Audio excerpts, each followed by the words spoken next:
1969 में गुरु नानक सिंह जी पंजाब के मुख्यमंत्री थे। उसी साल गुरु नानक देव जी का 500वां प्रकाश पर्व था।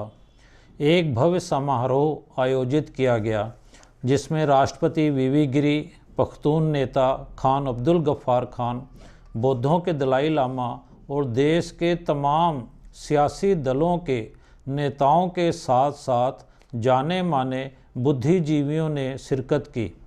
नतीजा यह हुआ कि पूरा देश नए सिरे से गुरु नानक जी की अनमोल शिक्षा से परिचित हो सका। इस अद्भुत पहल को बाद में अटल बिहारी वाजपेयी जी ने भी जारी रखा। प्रधानमंत्री रहते हुए उन्होंने गुरु गोबिंद सिंह जी द्वारा सृजित खालसा सिरजना दिवस के 300वें पर्व पर 1 करोड़ रुपए का अनुदान दिया। किसी भी धर्म के पर्व को मनाने के लिए यह अनुदान पहला अनुदान था। इसका क्या मकसद था?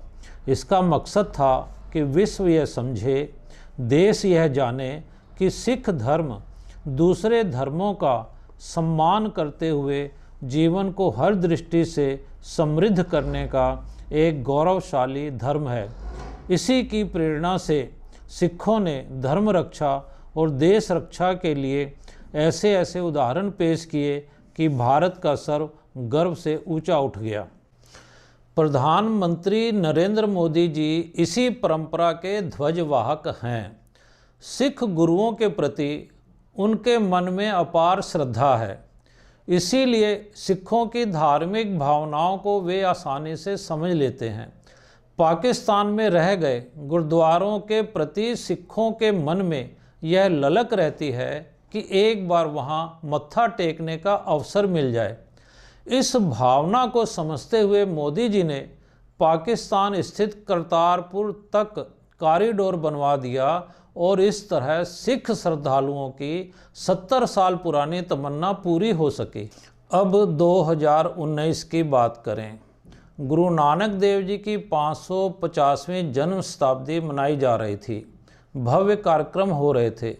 मोदी जी ने भी एक आह्वान के द्वारा पूछा था कि पूरे समाज में, विश्व भर में इसे कैसे मनाया जाए, नए आइडिया क्या हों, नई से नई कल्पनाएं क्या हों, नए नए सुझाव क्या हों।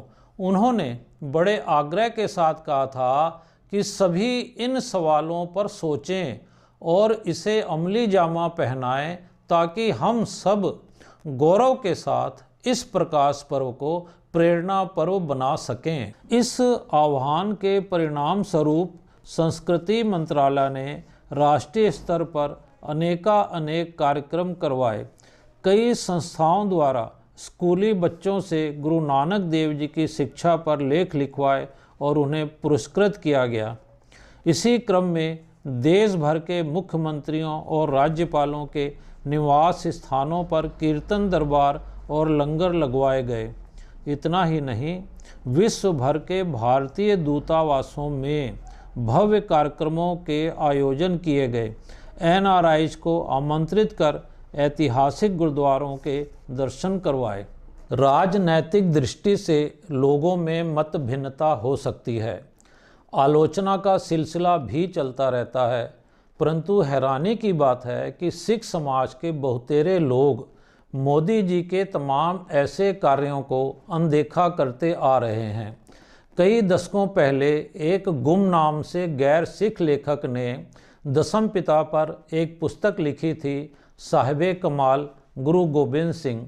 आज भी कितनी ही सिख सोसाइटियाँ इस पुस्तक को मुफ्त में बांटकर लेखक का गुणगान करती नहीं थकती, परंतु मोदी जी किसी गुरुद्वारे में मत्था भी टेक आते हैं तो कुछ जत्थेबंदियों द्वारा आँखों पर राजनैतिक चश्मा चढ़ा लिया जाता है। क्या हम किसी शख्सियत को समझने में भूल तो नहीं कर रहे?